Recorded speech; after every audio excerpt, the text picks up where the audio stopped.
Videonya ngeri banget ya, sampai ada orang yang naik ke atas mobilnya Ustadz Abdul Somad. Padahal di situ lengkap ada polisi, ada TNI. Dia video detik-detik mobil yang ditumpangi oleh Ustadz Abdul Somad itu dihalang oleh sekelompok warga ya, atau masyarakat yang ada di sana. Bahkan kita lihat nih ada yang naik ke atas ya. Sebenarnya sih kalau kita lihat polisinya udah banyak banget di sini ya. Bahkan polisi berseragam biru ada, polisi seragam coklat ada, bahkan ada juga TNI di sana. Iya. Halo, assalamualaikum warahmatullahi wabarakatuh. Ada video yang kemarin viral ya guys ya, ini tentang mobilnya UAS yang digeruduk sama masa waktu mau dakwah di Kutai Barat. Bagaimana videonya, kita tonton bersama-sama ya guys ya. Buka kaca Pak! Buka kaca Pak! Ini aku ambil dari Pintunya sempat kebuka nih. Kalau sampai Ustadz Abdul Somad berhasil dikeluarkan oleh para pendemo itu, wah, bisa kacau. Ini detik-detik naik ke atas. Ini saya mau mereaksi video Ustadz Abdul Somad yang ditolak ya berdakwah atau mengisi pengajian di Kutai Barat. Kalau kita lihat videonya ngeri banget ya, sampai ada orang yang naik ke atas mobilnya Ustadz Abdul Somad. Padahal di situ lengkap ada polisi, ada TNI, tetapi tetap saja keributan tersebut ya tetap terjadi teman-teman. Ya, video detik-detik mobil yang ditumpangi oleh Ustadz Abdul Somad itu dihalang oleh sekelompok warga ya, atau masyarakat yang ada di sana. Bahkan kita lihat nih ada yang naik ke atas ya. Sebenarnya sih kalau kita lihat polisinya udah banyak banget di sini ya. Bahkan polisi berseragam biru ada, polisi seragam coklat ada, bahkan ada juga TNI di sana. Ya, mungkin susah untuk menertibkan ya, makanya tetap terjadi. Coba kita lihat dulu videonya. Tidak ditahan Pak! Kasih kesempatan! Buka kaca Pak! Buka kaca Pak! Pintunya sempat kebuka nih. Kalau sampai Ustadz Abdul Somad berhasil dikeluarkan oleh para pendemo itu, wah, bisa kacau tuh. Bahaya banget guys. Buka! Buka! Buka! Buka! Buka! Jaga! Jaga!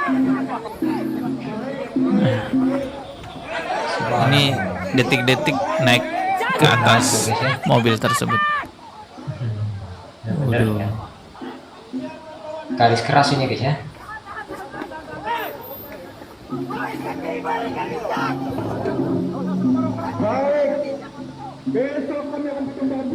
Ya, tapi pada akhirnya mobil yang ditumpangi Ustadz Abdul Somad berhasil ya masuk ke sana. Pada akhirnya pengajian Ustadz Abdul Somad ya tetap berjalan lancar di Kutai Barat, bahkan dihadiri oleh ribuan jamaah. Kelompok orang-orang yang menolak kedatangan Ustadz Abdul Somad di Kutai Barat itu didominasi oleh oknum-oknum dari agama Kristen. Hal ini juga serupa pernah terjadi tahun 2025 di Manado, Minahasa. Ustadz Abdul Somad ditolak ke sana, dan pada saat itu yang viral ya, yang memimpin masa untuk menolak Ustadz Abdul Somad itu adalah Andi Rompas. Kalau dia kasih masuk lewat Manado, kita siapa mau tanggung jawab kalau terbicara kayak Abdul dan Rasul? Kalau ribuan mati orang, siapa mau tanggung jawab? MUI Manado mau tanggung jawab? Pasti pemerintah tanggung jawab. Dan kita yakin luka-luka itu pasti akan keluar. Karena bukan tidak mungkin ada track record yang sudah terjadi, tapi kok bisa tiba-tiba muncul ini ceritanya UAS mau datang di sini. Ustadz Abdul Somad selalu ditolak hadir di wilayah atau daerah yang memang di situ mayoritas Kristen, teman-teman. Penyebabnya adalah karena Ustadz Abdul Somad dahulu pernah mengatakan bahwa di kayu salib atau di patung kayu salib itu ada jin kafir. Inilah yang mengakibatkan orang-orang Kristen itu banyak yang marah kepada Ustadz Abdul Somad, hingga sampai saat ini kalau Ustadz Abdul Somad mau hadir di daerah-daerah yang memang mayoritas Kristen pasti ditolak, teman-teman. Coba kita lihat dulu nih video lamanya Ustadz Abdul Somad ya. Apa sebabnya Ustadz kalau saya menengok salib menggigil hati saya, setan? Saya tausiah di seberang pulau Batam, 1,5 jam kami sampai, tapi tak terasa 1,5 jam karena film yang diputar tenggelamnya kapal Panderwi. Meleleh air mata penonton menengok Zainuddin meninggalkan hayat. Apa sebabnya? Kata ibu itu mirip macam ini. Saya terlalu terbayang salib, nampak salib, jin kafir sedang masuk. Karena di salib itu ada jin kafir. Dari mana masuknya jin kafir? Karena ada patung. Kepalanya ke kiri apa ke kanan? Ada yang ingat? Nah, ini juga yang membuat orang Kristen tuh banyak yang marah ya, karena Iya. ya terkesan kayak ya bercanda lah. Mengolok-olok Kepalanya gitu ke kiri atau ke kanan, lalu jamaahnya tertawa. Oke? Nah itu ada jin di dalamnya. Jin kafir. Di dalam patung itu ada jin kafir. Makanya kita tidak boleh menyimpan patung. Jin kafir itulah yang mengajak. Makanya kalau keluarga kita di rumah sakit, di dalamnya ada jin kafir itu tutup. Tutup. Kalau sampai dia sakratul maut, kita tak ada di situ. Dia sedang diajak jin kafir. Berhasil. Berapa keluarga orang Islam yang mati dalam keadaan su'ul khatimah? Dipanggilin, haleluya. Mati kafir. Nauzubillah. Nauzubillah.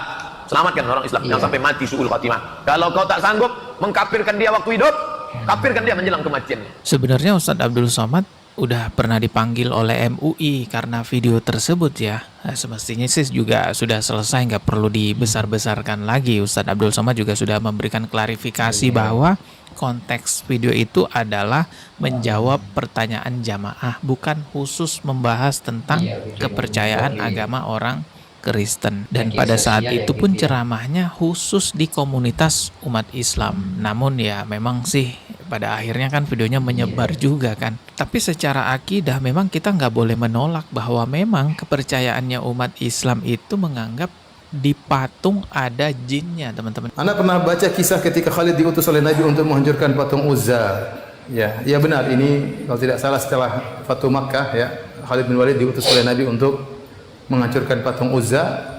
Setelah dihancurkan, maka Nabi bilang, kau belum menghancurkan Uzza. Ternyata ada jin perempuan, wanita perempuan yang menghuni di patung tersebut, kemudian dipenggal oleh Khalid bin Walid.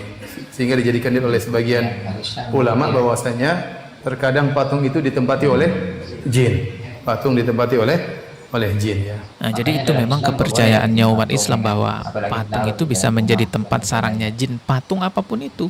Bukan hanya patung manusia, bahkan patung makhluk yang bernyawa lainnya seperti binatang pun itu juga nggak boleh dalam agama Islam. Termasuk juga gambar-gambar makhluk bernyawa itu juga nggak boleh, karena hadisnya jelas ya. Rasulullah Shallallahu Alaihi Wasallam bersabda, malaikat tidak akan memasuki rumah yang di dalamnya terdapat anjing dan gambar patung makhluk bernyawa. Lalu hadis lainnya juga disebutkan sesungguhnya orang yang paling berat siksanya di hari kiamat adalah para perupa, pembuat gambar dan patung. Jadi ancamannya sangat berat sekali ya bagi para pembuat patung dan pembuat gambar-gambar lukisan makhluk bernyawa. Sedangkan foto makhluk bernyawa itu masih diperselisihkan ya, karena apakah foto itu termasuk lukisan atau bukan ya. Juga sekarang ada sisi maslahat darurat ya, apa-apa sekarang udah harus pakai foto, paspor, KTP dan lain-lainnya. Namun secara umum para ulama sepakat bahwa menggambar atau memahat makhluk bernyawa secara manual dengan tangan seperti patung atau lukisan realistik hukumnya haram, dilarang keras. Jadi apa yang disampaikan oleh Ustadz Abdul Somad dalam video viralnya beberapa tahun yang lalu ya memang benar, itu adalah akidahnya umat Islam, menganggap bahwa patung makhluk bernyawa itu dilarang dan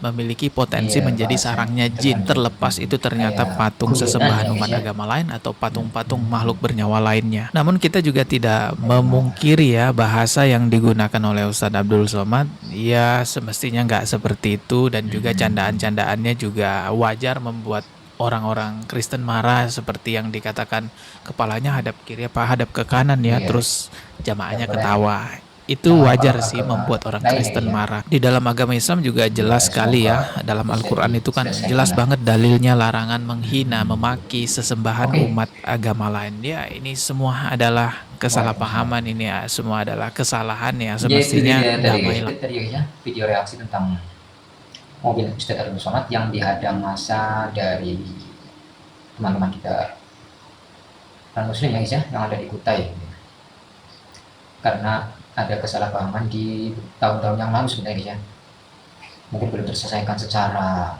personal mungkin guys ya, jadi terulang lagi. Jadi, harusnya ini ya, mungkin ada pertemuan antara keduanya ya, Ustadz Abdul Somad dengan umat yang ada di sana, seperti itu mungkin guys ya. Yaudah deh, terima kasih teman-teman yang sudah menonton sampai habis ya, semoga bermanfaat. Terima kasih yang sudah subscribe, like, dan share ya, semoga teman-teman dapat pahala dari Allah Subhanahu wa taala. Demikian kita tutup. Wassalamualaikum warahmatullahi wabarakatuh. Sampai jumpa.